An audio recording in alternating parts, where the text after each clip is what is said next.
Merci beaucoup pour cette invitation. Donc, évidemment, tout ce que vient de dire Arnaud, je m'y retrouve vraiment complètement. Donc, ça m'a rappelé beaucoup de choses sur mon parcours et beaucoup de choses qui m'ont fait réfléchir toutes ces années. Donc, peut-être que le plus simple, en fait, il n'y a aucun des paragraphes exposés par Arnaud qui ne me rappelle quelque chose de familier dans mon parcours. Et également, donc je vais peut-être recommencer l'histoire de mon parcours chronologiquement, puisqu'en fait, on va rencontrer chacun des problèmes évoqués et on va pouvoir peut-être en discuter. Donc, moi, j'ai fait mon parcours, il est assez tortueux au départ, parce que j'ai souvent changé c'est un luxe, j'ai souvent changé de thématique. Et d'abord, ça a commencé dans les études où j'ai fait du génie chimique, donc des pompes, des tuyaux, des choses comme ça. Et petit à petit, je suis, comme du fait d'atavisme familial, mon père est entomologiste, donc a étudié la biologie pure, c'était vraiment trop pour moi. Je suis revenu vers le génie biochimique, et puis après, j'ai fait de la biochimie. Donc, j'ai fait une thèse par hasard. Donc, j'ai découvert la recherche au cours d'un stage pré-doctorat aux États-Unis, dans un endroit totalement perdu, une université du Midwest pendant un an, où vraiment, j'ai fait de la recherche seul, et je dirais, parce que j'étais très isolé, en plein Iowa, j'avais un labo de recherche d'accueil où il n'y avait qu'un seul Français sur tout le campus. Donc, et ça m'a fait goûter ce que c'était la recherche avec donc c'était dans les années 84-85, et c'était très une recherche dont on peut rêver à l'heure actuelle, en fait. Quand on est étudiant ou postdoc, c'est-à-dire qu'on a une assez grande liberté d'action, de sujet et de temps passé, aucune contrainte, on connaît tout ça. Puis je suis revenu à Nice. Non, d'abord, je suis revenu en France et puis j'ai fait mon doctorat à l'Institut Pasteur. Donc là, c'était plus en biochimie, biologie, microbiologie. Puis à l'issue de l'Institut Pasteur, j'ai été nommé, je suis en CNRS à Nice. Et à partir de Nice, j'ai eu un énorme problème local avec les gens avec qui je ne m'entendais pas. Et je suis parti aux États-Unis, donc pour la deuxième fois. Et au retour, je suis revenu avec là, vraiment, mon entrée dans le monde de la recherche française, c'est via un programme incitatif pour équipe, une ATIC du CNRS. Donc, on crée son programme de recherche. En fait, c'est une des premières appels à projet, finalement, que j'ai écrit, ou disons, j'ai commencé mon équipe à Marseille sur les virus émergents, plutôt le côté biochimie de la réplication des virus émergents. Alors d'abord, le gros choc est arrivé quand je suis d'abord arrivé aux États-Unis avant de revenir en France, où mon patron de recherche, c'était à Harvard Medical School. Quand je suis arrivé là-bas, il m'a dit, mais tu sais, t'es un postdoc, mais tu dis ce que tu veux, en fait. Et pour moi, ça, c'était un truc incroyable de quelqu'un qui me faisait confiance et qui m'a dit, ben voilà, tu es là dans le labo, vas-y, utilise ton temps comme tu veux. Donc, en fait, c'est extrêmement motivant. Je me suis rendu compte que c'est déjà la plus grande incitation à faire beaucoup de travail. C'est par soi-même quand c'est intéressant et qu'on peut se motiver, non pas justement qu'on a des deadlines, des tas de choses et tout. Effectivement, on peut beaucoup discuter avec l'ensemble des postdocs français. Quand je suis rentré à Marseille, j'ai commencé à travailler sur les virus émergents, en particulier des virus dont à l'époque tout le monde se fichait bien, hein. C'était le virus de la dengue, le virus de la rougeole, parce qu'en fait je me suis aperçu que effectivement il y avait un déficit énorme d'études de ces virus émergents. Et puis en 2002, après avoir publié un papier qui était assez intéressant sur le virus de la dengue, j'ai eu une invitation pour un meeting sur les coronavirus. Et donc, un gars me contacte en me disant, oui, j'ai lu ton papier sur la dengue, c'est intéressant, il devrait peut-être exister le même système chez les coronavirus, donc pourquoi tu ne viens pas nous en parler? Donc, très bien, donc j'ai regardé ce qu'étaient les coronavirus. Waouh, c'était des virus vraiment super intéressants, mais par contre, juste impossible de travailler dessus parce qu'il n'y avait aucun pathogène humain. Il y avait un groupe en France qui s'y intéressait à l'INRA, donc Hubert Laude et Bernard Delmas et Jean-François Eloué à l'époque, qui devaient avoir mon âge et être étudiant. Et c'était les seuls qui étudiaient les coronavirus en France. Et donc, j'accepte ce meeting, je vais là-bas et le gars me dit, quand j'arrive, en fait j'arrive, c'était le meeting était en début 2003 et le SARS numéro 1 venait de sortir. Et donc, c'était une effervescence incroyable dans ce meeting et tout le monde me dit, waouh, il n'y a pas Hubert Laude et je dis, ben moi je ne le connais pas. Il me dit, ah, ben, c'est un Français qui travaille sur les coronavirus. Il est très bon, ça fait de très longtemps qu'il a plein de collections, tout ça. Et donc, ben, je ne le connais pas. Et en fait, Hubert Laude était la première victime de ma connaissance vraiment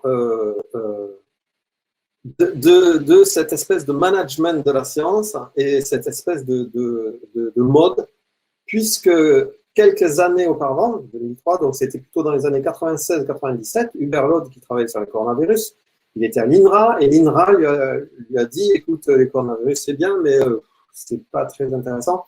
Ce serait bien si tu travaillais sur la vache folle. Et donc, l'INRA étant beaucoup plus directif que le CNRS, les incitations se sont faites un peu plus pressantes. Il a été obligé de changer de sujet, plus ou moins. Hein. J'ai discuté avec lui, il m'a dit non, je n'ai pas été obligé, mais enfin, il a été fortement incité à changer de sujet. Il a travaillé sur la maladie de la vache folle, donc le prion. Il a complètement laissé tomber les coronavirus. Et donc, quand les coronavirus sont arrivés en 2003 par la grande porte de l'épidémie du SARS numéro 1, je me suis retrouvé pratiquement le seul à travailler sur les coronavirus en France. Et avec donc évidemment, là, des projets se sont créés, des projets européens, et j'ai été tout de suite intégré en tant que biochimiste à ces projets. Donc, on parlait là, donc 2003-2004, de la première pandémie mondiale qui démarrait et qui n'était encore finalement avec un virus qui est beaucoup moins contagieux que le virus du coronavirus actuel. Et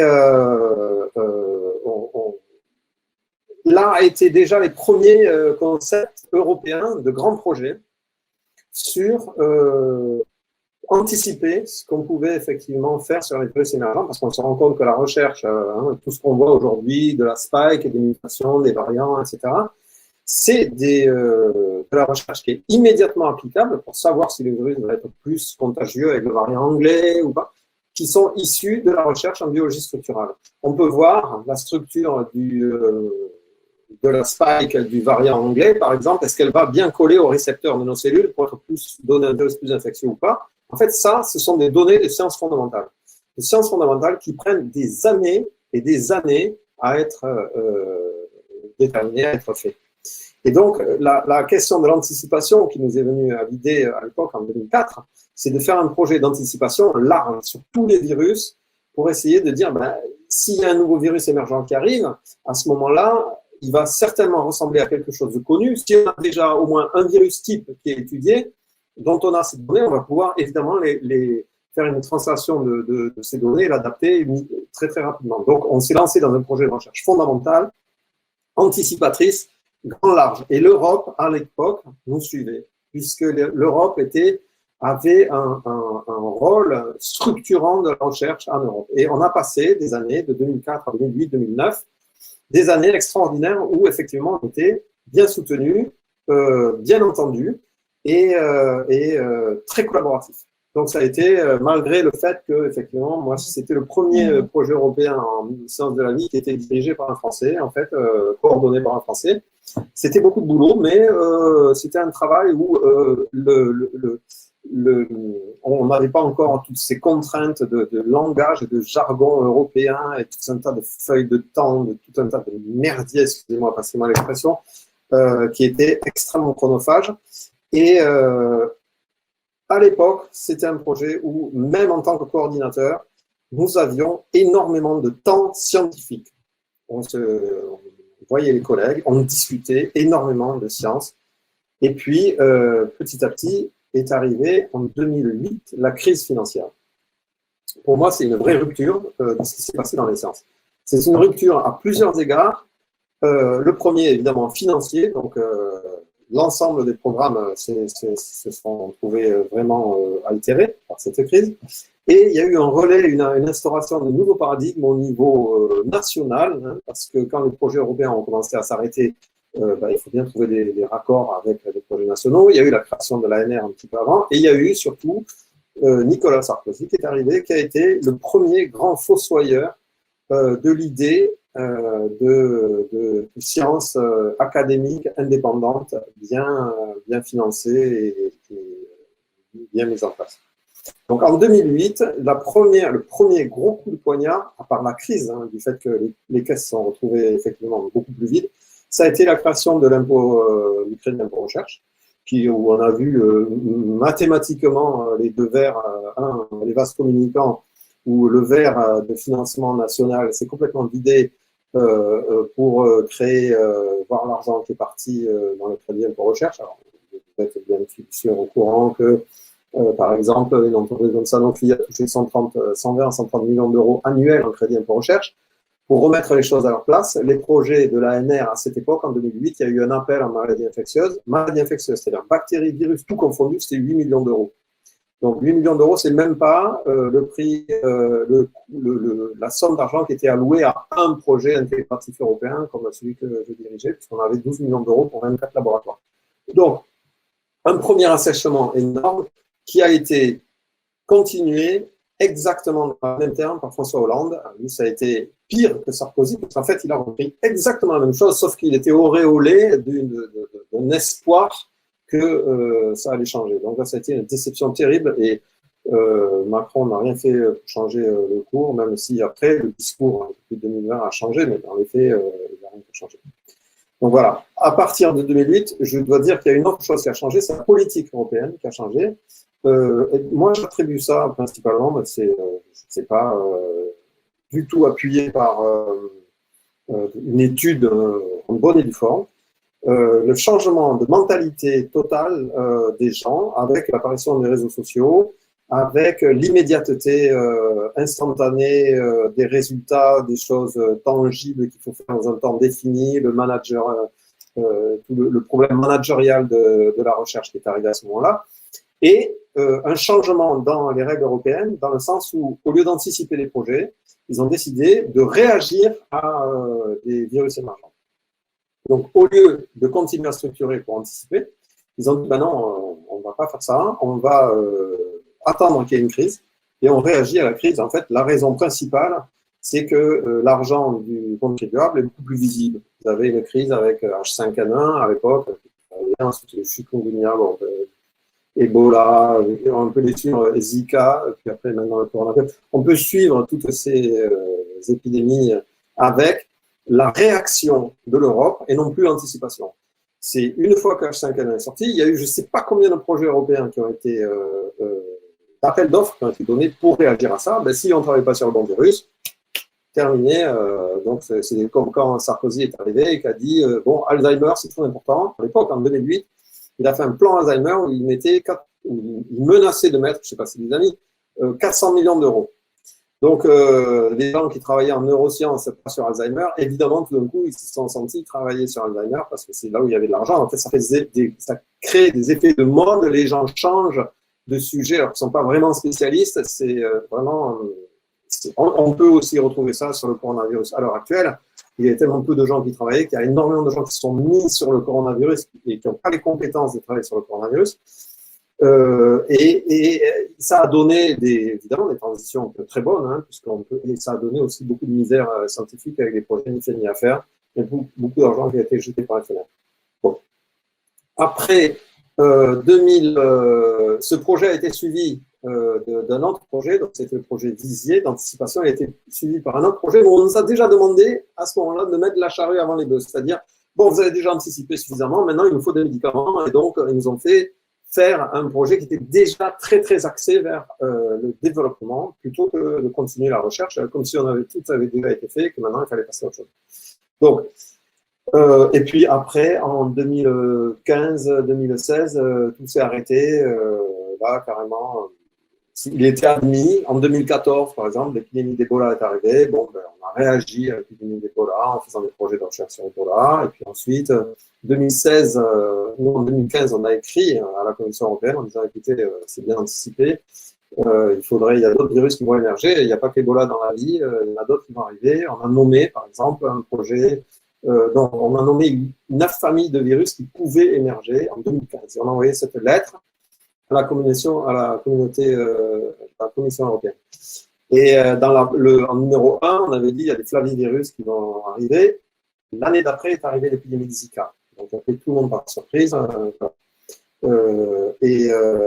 2016, on a renvoyé une lettre à la Commission en disant, vous voyez bien, ça risquait d'arriver. Il y a le coronavirus, qui était la famille numéro 2 qu'on avait nommée. Il est arrivé en 2020. Donc, c'était pas juste remuer un chiffon rouge pour dire donnez-nous des sous. C'était qu'il y avait vraiment un changement de paradigme dans le financement. C'était plus de la réaction de l'argent visible politiquement plutôt que de l'argent bien investi pour le futur. À ce moment-là,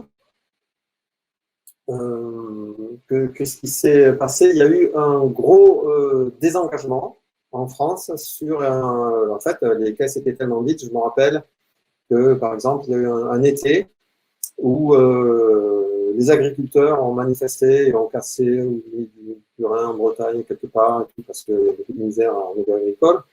Ils ont manifesté avec raison, mais les scientifiques et le budget des sciences, c'est toujours une valeur d'ajustement importante.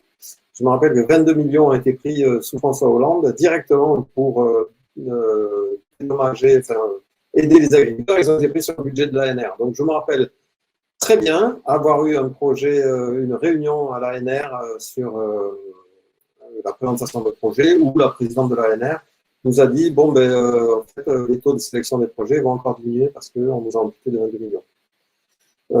Et puis, depuis 2016 jusqu'à 2020, pour moi, ça a été de déconvenu en déconvenu avec l'ANR, puisque depuis 2016, j'écrivais des projets pour dire que je voulais étudier la variabilité génétique des coronavirus et leur stabilité, savoir comment ils mutaient, comment des variants apparaissent au niveau biochimie, et que ça pouvait éventuellement servir à faire des médicaments. Et donc là, j'ai écrit projet après projet qui n'ont jamais été financés. Et ce même projet qui était soumis avec des appels donc, de taux de réussite qui étaient de l'ordre de 8%, a fait 4 fois avant d'être accepté. Il a été accepté en 2020 parce que là, quand même, les gens, les reviewers ont revu le projet et ont dit mais il est super bon ce projet, évidemment dans le contexte du coronavirus. Et ils ont vu que le coronavirus, c'était pas un truc tout important et ils ont peut-être été beaucoup plus sensibilisés. Et donc finalement, ce projet est passé.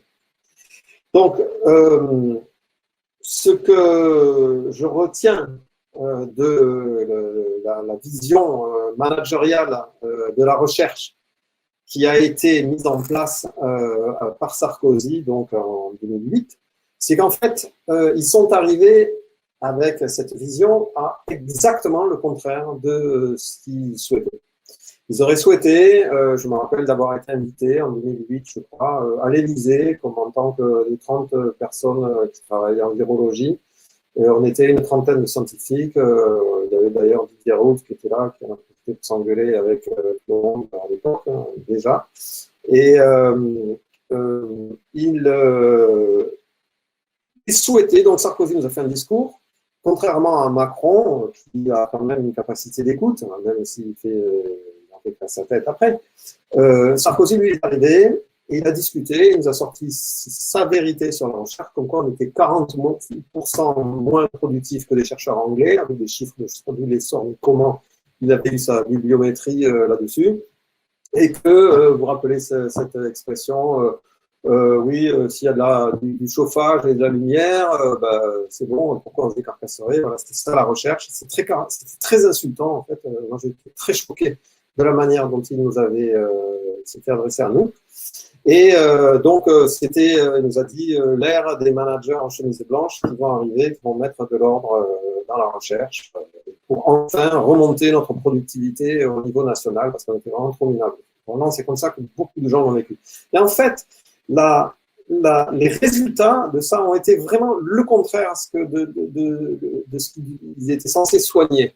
Il y a eu une finalisation de la recherche qui était totalement absurde. J'ai des exemples de ça, par exemple, d'un ami, un collègue virologiste qui a travaillé pendant 18 ans sur un projet de recherche en publiant des petits papiers par-ci, par-là, pour pour vivoter, tout ça. Et puis, 18 ans de recherche, hein, c'est Gilles Surivette, il a sorti coup sur coup des articles formidables en biologie structurale, justement sur des virus comme les virus de la rage ou des virus de RSV, des virus respiratoires, 18 ans hein, après avoir commencé le sujet. Donc, la France, qui était finalement un pays où on avait des postes à vie et où on pouvait envisager du long terme en tant que fonctionnaire, s'est retrouvée, mais avec beaucoup moins de moyens en fait, d'un point de vue équipement et fonctionnement, s'est retrouvée en position d'être mis en compétition avec le monde entier, en particulier les plus performants, qui étaient les Anglais, les Allemands et les Américains, et l'Asie qui montait, mais seulement avec une recherche sur projet, non financée, et donc finalement le temps long de la recherche, là, il n'était plus d'aucune utilité, parce que si c'est un temps long de vache maigre, c'est immédiatement de la perte de compétitivité. L'autre chose que je voudrais dire, qui est très importante à mon avis, c'est qu'il n'y a pas eu simplement une confusion entre temps long et financement. Il y a eu une confusion qui est générale en France, et vous en êtes certainement rendu compte, entre ce que c'est la recherche et l'ingénierie, entre la recherche et la technologie. La recherche sert la technologie ou ne la sert pas, mais en général, les moindres téléphones portables ou n'importe quel appareil utilisent énormément de recherche pour faire de la technologie, mais il y a une confusion très importante là-dedans, et je pense que ce qu'ils voulaient introduire à part ça, c'était de favoriser la technologie, favoriser les startups, favoriser les boîtes qui ne sont pas de la recherche. C'est complètement différent. Nous, en tant que directeur de laboratoire, on le voit très bien. Quand on embauche un ingénieur aussi brillant de la plus grande école qui puisse venir faire de la recherche, il est perdu et il met beaucoup de temps à changer de logiciel. C'est-à-dire qu'il prend ce qu'on lui a appris avec la sûreté et la superbe qu'on a quand on sort d'école d'ingénieur, je peux le dire parce que je sors d'une école d'ingénieur aussi, on fait une manip, on manipule 3 bactéries et on fait un truc et ça ne marche pas et on est complètement stupéfait que ce qu'on a appris avec des belles équations et les beaux trucs, ça ne marche pas en recherche. La recherche, c'est le doute, c'est les hésitations, c'est 90% des manips qui ne marchent pas et 10% de trucs qui nous dirigent vers un autre ailleurs qu'on ne connaît pas et qui sera certainement riche puisqu'il n'a été balisé par personne. Et donc, c'est de la folie que de considérer que l'ingénierie et les brillants ingénieurs français peuvent faire de la recherche facilement parce que ce n'est pas du tout la même chose. Voilà. Donc, ça a créé effectivement beaucoup de confusion là-dessus, puisque la France est quand même un pays où l'ingénierie, c'est quelque chose. Et cette innovation, de ce côté ingénierie, est profondément marqué dans la société française, dans la mentalité du pays. On s'est relevé de la guerre en 1945 avec un pays à reconstruire, les ingénieurs, les plans ont été faits, et on essaie, dans une forme moderne, de replacer cette innovation de rupture et tous ces mots qui n'ont aucun sens, puisque cette rupture, si elle n'est pas financée et appuyée sur une recherche puissante et bien installée, elle n'a aucun avenir. Elle est très délétère, à mon avis, dans le sens où on peut envisager des projets de recherche et d'ingénierie sur tout un tas de choses qui sont à la discrétion du chercheur, ce qui fait qu'on peut se retrouver avec des catastrophes, en particulier environnementales, qui ont été mises en place sans aucune réflexion. Donc là, c'est un deuxième point que je voudrais aborder, c'est que les scientifiques ont aussi une part importante de responsabilité dans beaucoup de choses qui ont été envisagées en France et qui ont donné des choses, et qui continuent d'ailleurs à donner des choses très préoccupantes, surtout avec l'accélération technologique qu'on vit à l'heure actuelle. En particulier, cette innovation de rupture. Alors, cette innovation de rupture et la secte de l'innovation, c'est une catastrophe sans nom sur bien des aspects, en particulier sur des projets qui nécessiteraient une réflexion un peu plus apaisée et développée sur les choix sociétaux. En particulier, je trouve qu'il manque un point extrêmement important dans la recherche, c'est au sortir des projets et du financement et de l'établissement des programmes de recherche, nous n'avons pas d'éthique précoce. C'est-à-dire que je pourrais placer à l'ANR, et je pense qu'il y a des gens qui doivent commencer à jouer avec ça de la même manière qu'il y en a qui ont joué à publier des choses totalement absurdes dans des journaux, et c'est que c'est passé, c'est publié parce que le système de revue n'a finalement pas beaucoup de sens. Il n'y a pas d'éthique précoce et beaucoup de projets d'aucune utilité, voire qui sont néfastes sociétalement, sont tout à fait possibles, envisageables et laissés à la discrétion scientifique. Je vais donner pour ça un exemple auquel j'ai été, donc en 2019, j'ai été exposé, qui m'a vraiment touché. J'étais à un meeting en France et il y a une collègue d'un établissement, peu importe, qui présentait un projet d'étude sur de trouver un anti-poux. Donc les poux, c'était un problème, effectivement. Nos chers enfants ont des problèmes de poux. En fait, c'est un problème qui ne tue jamais personne, n'a pas de maladie associée, mais c'est juste un désagrément. Et donc, pour faire cette recherche sur les poux, donc l'enzyme qui est un des composants du poux, qui est une des protéines qui est partagée par tous les insectes, est une cible pour des molécules chimiques, des insecticides. Et ce projet de recherche proposait de trouver des molécules à partir d'une molécule qui était interdite et qui est extrêmement toxique pour tuer les poux. Et en fait, quand on regarde le projet de recherche, on se rend compte que la personne n'avait strictement pas envisagé la sélectivité de cette molécule pour les poux. C'est-à-dire que ça tuait effectivement de manière très efficace les poux, mais en fait, cette molécule était parfaitement aussi toxique sur tout un tas d'organismes vivants, tous les insectes qui avaient des molécules extrêmement, qui avaient des récepteurs extrêmement identiques et qui ressemblent. Et donc, ce projet, donc, proposait un insecticide large spectre capable de tuer des insectes à la ronde d'une manière extrêmement puissante, qui part dans les eaux de lavage une fois qu'on a lavé la tête et qu'on a traité un petit coup. Et en fait, ce projet peut très bien passer. Il peut très bien ravager une région complète, un pays complet d'un point de vue biodiversité, sans que personne n'ait même conscience du problème. Et donc, cette recherche qui est faite par les scientifiques sans aucune éthique et sur projet, en fait, et peut avoir des conséquences absolument désastreuses. Et donc, on est dans la version moderne, avec la chimie et tout ce genre de choses, avec la version moderne de la bêtise de l'ingénierie qui, en bêtise involontaire, qui en 1950 a établi des barrages sur les rivières pour faire de l'électricité et qui a stérilisé, par exemple, tous les bassins pour les remonter des saumons, des lamproies, de tous les migrateurs, qui a privé la France entière des rivières, de toute l'économie associée à ça, sur un simple manque de réflexion et d'éthique précoce. Donc, ce qu'il faut voir, c'est que ce temps accéléré de la recherche, c'est vraiment le temps des catastrophes à venir.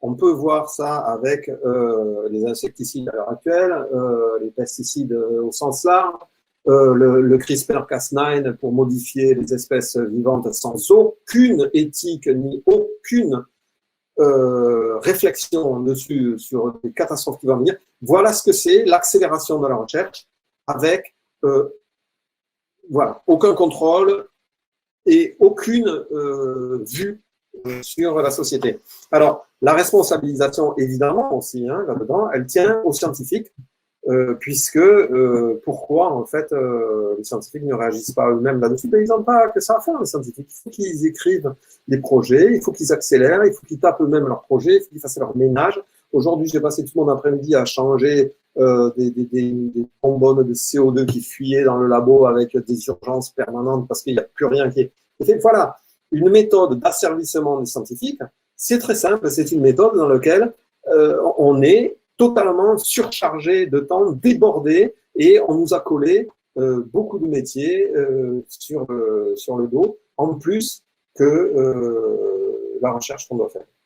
Donc, pourquoi les scientifiques ne réagissent pas? Eh bien, parce que, d'une part, on n'a pas le temps, d'autre part, de se plaindre ou d'agiter des drapeaux rouges, c'est souvent scier la branche sur laquelle on est assis et c'est avoir des ennuis, jusqu'à potentiellement commettre des suicides professionnels dans des cas où on se retrouve isolé. Voilà. Donc, de ce que j'ai observé, des effets importants de cette espèce d'accélération et de surmenage complet, c'est qu'il n'y a pas de moyen simple autre que la lutte passive. Et encore, il n'y a pas vraiment c'est un peu comme quand les manifestations, les gens manifestent, ils ne sont pas contents, les enseignants manifestent, et petit à petit, en fait, comme l'a dit Sarkozy, maintenant, tout le monde se manifeste et tout le monde s'en fout. Voilà. Les chercheurs, pour sortir de cette impasse, c'est très compliqué. C'est très compliqué parce que nous-mêmes ne pouvons pas, dans la mesure où on est aussi gestionnaire de CDD, de personnel précaire, on ne peut pas décemment renoncer et regarder en face un CDD en lui disant, écoute, ce système est vraiment injuste et je le conteste et donc je m'en occupe plus. Et non, la personne, elle va te dire, et moi, comment je fais pour payer mon loyer, puisque il faudrait que je renouvelle mon CDD dans 6 mois, sinon je suis dehors. Donc, il y a évidemment une espèce d'obligation de rester dans cette course folle et délétère qui est absolument néfaste pour une recherche sereine.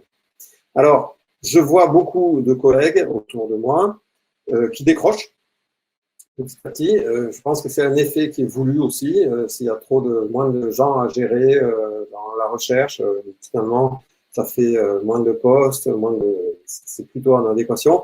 Je vois aussi beaucoup de gens arriver au niveau, je dirais, directeur de recherche ou professeur qui créent des startups, puisque c'est tellement encouragé que c'est une voie où le chercheur frustré ou en tout cas pas à l'aise dans le système peut effectivement trouver plus de latitude. Alors, j'ai été moi-même sollicité en 2005 ou 2006 pour faire une start-up sur faire des médicaments contre les virus émergents, qui correspondait vraiment à mon époque de projet européen. Et ça a duré 1 semaine, et puis je me suis aperçu que c'était une arnaque incroyable sur le détournement de l'argent public, alors qu'on appelle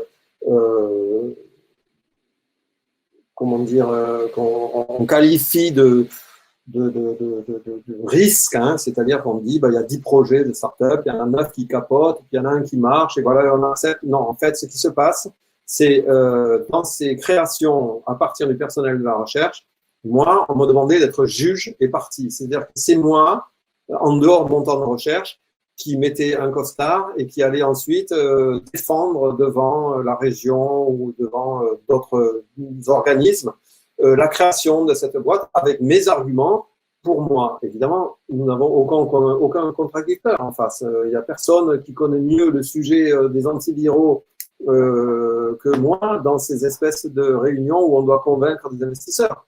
Et donc, en fait, il était extrêmement facile de récupérer de l'argent public, faire une boîte voilà, qui pouvait marcher pendant des années. Et en fait, on était associé à un businessman, donc à l'époque, dont je ne dirai pas le nom.